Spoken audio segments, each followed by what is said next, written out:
484. Get ready to write. Start. Madam, this debate on the Sarkaria Commission's report has come not too early.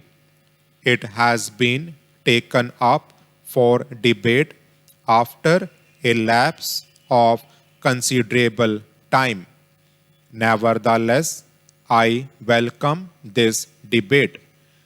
At the present moment, the center state relations was passing through a critical phase. Many problems and issues have come up during the last 40 years of the working of the Constitution. Many irritations and tensions have been built up between the center and the states in working the Constitution.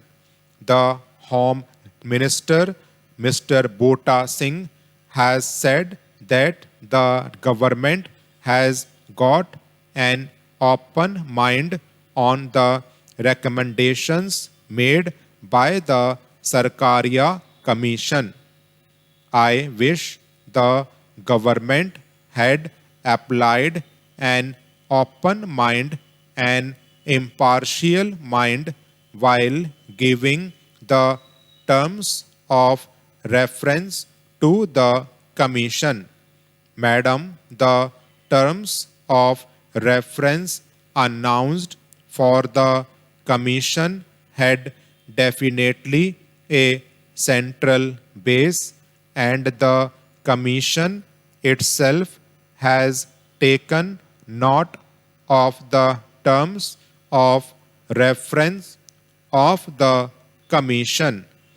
At the very outset, the Commission drew up a sort of format for itself on the basis of which it may make recommendations. This format influenced its thinking and its deliberations and its final recommendations. However, at another stage in the beginning, it has made one more observation, a very important observation.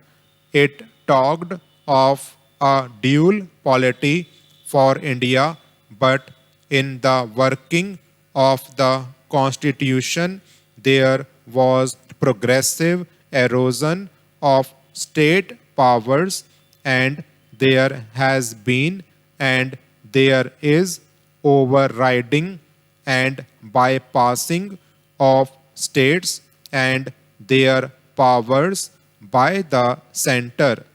The Constitution has given three lists distributing the powers, the responsibilities, and the functions between the center and the states.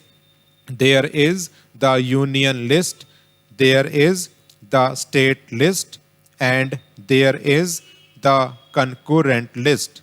For many years, the concurrent list has been enlarged to the disadvantages of the states.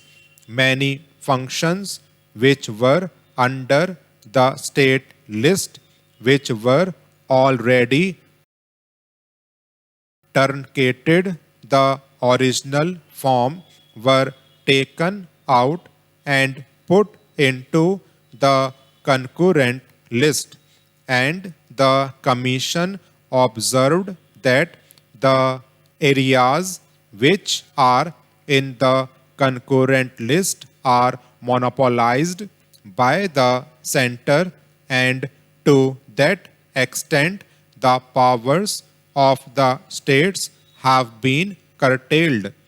The Commission has suggested that whenever the center wants to legislate on a subject in the concurrent list, previous concurrence of the state governments should be obtained, and it is also suggested that it should not be left to convention or practice but should be incorporated in the constitution. In other words, there should be a constitutional amendment whereby a state government should be consulted whenever the center legislates on concurrent matters. The Commission has dealt with various aspects, for instance, the appointment of governors, the powers of governors, the rights of governors. Madam, on this, the Commission has made some important recommendations. They are not very radical, but some of them are very important to ensure the autonomy of states and to rationalize the relationship between the governor and the state government. The Commission has stated that at the time of appointing governor, certain principles should be followed, certain norms should be observed. One norm could be no governor belonging to the ruling party at the center should be posted to a state which is governed by an opposition party. This is an important recommendation. The Commission also has observed that a governor after retirement should not take up any assignment except the assignment of the vice president or the president. The implication is the governor should not be influenced by any ulterior or selfish motives in his decisions. I go along with the Commission in respect of the conduct of the governors in dealing with the state governments. The Constitution has said that after the election is over, the governor should call the leader of the majority to form the government, that in case no majority emerges after the election, the governor should call the leader of the largest party or the leader of the coalition parties to form the government. It says whenever the majority was in doubt, the governor should go to the assembly to know whether the government of the day has a majority or does not have a majority.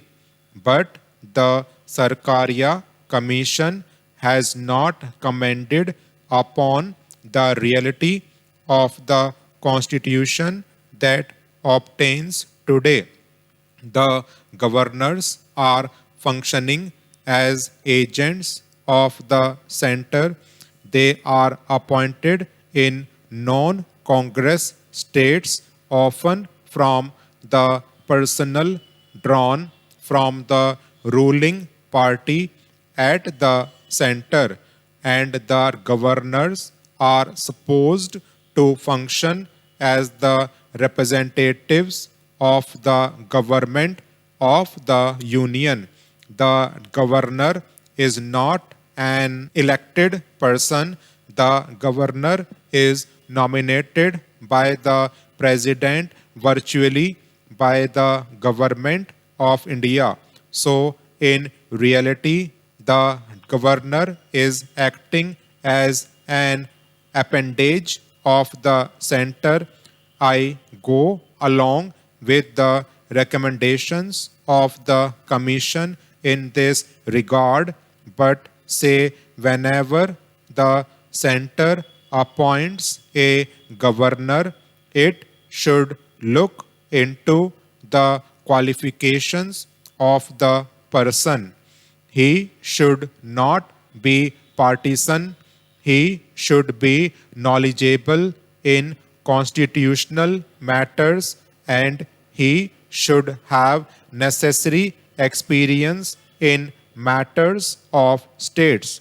Such people should be appointed as governors and not the agents of the party in power. The Sarkaria Commission has also touched upon the imposition of President's rule, the Governor's rule. In this matter, the Commission has taken note of certain inadequacies which have come up during the working of the Constitution during all these years. Stop.